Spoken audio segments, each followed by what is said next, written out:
आज की वीडियो में हम बात करने जा रहे हैं लैबोटॉमी के बारे में। मेरे लिए ये उन सबसे भयानक चीज़ों में से एक है जो मैंने कभी देखी हैं। ऐसा इसलिए क्योंकि इस प्रक्रिया को करने के लिए आपको इंसान को उसकी शख्सियत से दूर करना पड़ता है और आपको उसकी पर्सनैलिटी और सोचने समझने के तरीके को पूरी तरह से खत्म करना पड़ता है। ये वाकई भयानक है, लेकिन इसे समझने के लिए हमें पहले इसकी ज़रूरी एनाटॉमी यानी शरीर रचना को समझना होगा। हम इस प्रक्रिया के काम करने के तरीके पर नज़र डालेंगे, तो शुरू करें।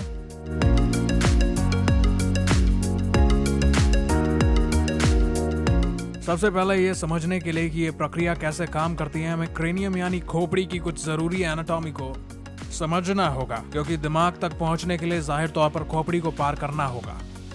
मेरे पास यहाँ एक असली मानव खोपड़ी है।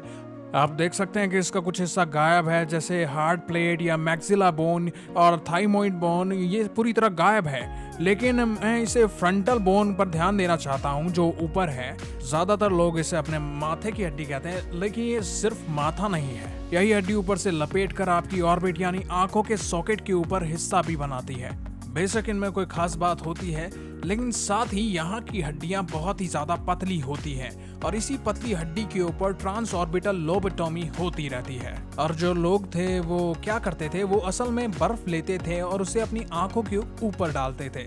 मेरे पास आइस पिक तो नहीं है, लेकिन मेरे पास ये प्रोब है। अब सोचिए कि आइस पिक आंख के ऊपर डालते ही इस पतली हड्डी तक पहुंचती है। दिलचस्प बात यह है कि इस खोपड़ी में पहले से एक छेद है। हो सकता है ये छेद ट्रांस ऑर्बिटल लोबोटॉमी से ना हो, लेकिन शायद हड्डी बहुत पतली है और सालों की देखभाल में टूट गई हो। लेकिन ये हमें एक अच्छा विजुअल देता है। जैसे ये आइस पिक इस ऑर्बिट के ऊपर की हड्डी को तोड़ता है, ये न्यूरोक्रेनियम या क्रेनियल वोल्ट में चला जाता है, जहाँ यह दिमाग से टकराता है। तो चलिए अब हम दिमाग पर नजर डालते हैं ताकि इसे अच्छी तरह से समझा जा सके, क्योंकि ज्यादा लोगों के पास ये होता नहीं है आजकल। तो अब जो आप देख रहे हैं वो है एक महिला के दिमाग का दायां हिस्सा। इसमें बहुत कुछ दिखाने लायक है, तो मैं आपको जल्दी से इसे समझा देता हूँ। यहाँ हमारे पास सेरिबेलम है जो मोटर मूवमेंट को रिफाइन करने का काम करता है। यहाँ ब्रेन स्टेम है जिसका ये हिस्सा मिडल ऑब्लोंगेटा कहलाता है। फिर हमारे पास बोन्स है, मिड ब्रेन है और यहाँ एक बहुत ही महत्वपूर्ण चीज़ जिसे थैलेमस कहते हैं। थैलेमस को आप एक तरीके से रिले सेंटर के जैसे सोच सकते हैं। यहाँ पर सारे सिग्नल गुजरते हैं और ये उन्हें सही जगह पर भेजता है।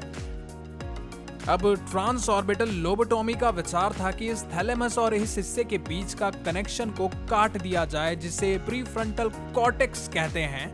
प्रीफ्रंटल कॉर्टेक्स का काम होता है आपके व्यक्तित्व और आपकी सोचने समझने की क्षमता का नियंत्रण करना, और ये 25 साल की उम्र तक पूरी तरह से विकसित नहीं होता। तो हमारे जितने भी YouTube से पढ़े हुए डॉक्टर्स थे वो सब इस ऑर्बिटल प्लेट को तोड़ते थे और फिर इसे 40 डिग्री से मोड़ देते थे ताकि इसके कनेक्शन को काट दिया जा सके।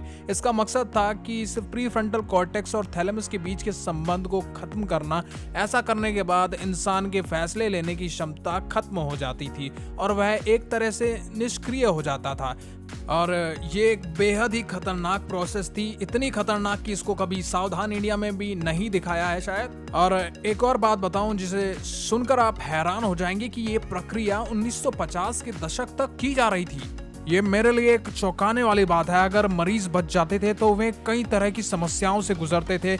उनमें काफी सुस्ती, भ्रम और गुस्सा दिखता था, और कई तो बिल्कुल एक जिंदा लाश बन चुके थे। कुछ तो बिल्कुल ही जीरो हो जाते थे। और बड़ी बात ये 20,000 लोगों पर की गई थी, और ये तो बस एक पूरा पागलपन था। और बड़ी भयानक बात ये भी है कि वो अपने आप को इस तरीके से जस्टिफाई करते थे, ये कह के कि ये सब जो है ये डिप्रेशन के सिम्टम्स हैं, और वो डिप्रेशन का इलाज कर रहे हैं लोगों के साथ ऐसा बर्ताव करके, जो कि बिल्कुल भी सही नहीं था और सही के आसपास भी नहीं था। और उन 20,000 लोगों के साथ तो क्या हुआ होगा आप खुद भी सोच सकते हैं। ये एक वाहियात प्रोसीजर था। और खैर, आज की वीडियो मुझे उम्मीद है आपको पसंद आई होगी, भले ये अजीब थी। अगर हाँ तो नीचे कमेंट में बताइए अगली वीडियो में आप क्या देखना पसंद करेंगे। तो चैनल को सब्सक्राइब कीजिए और मैं मिलूंगा अगली वीडियो में।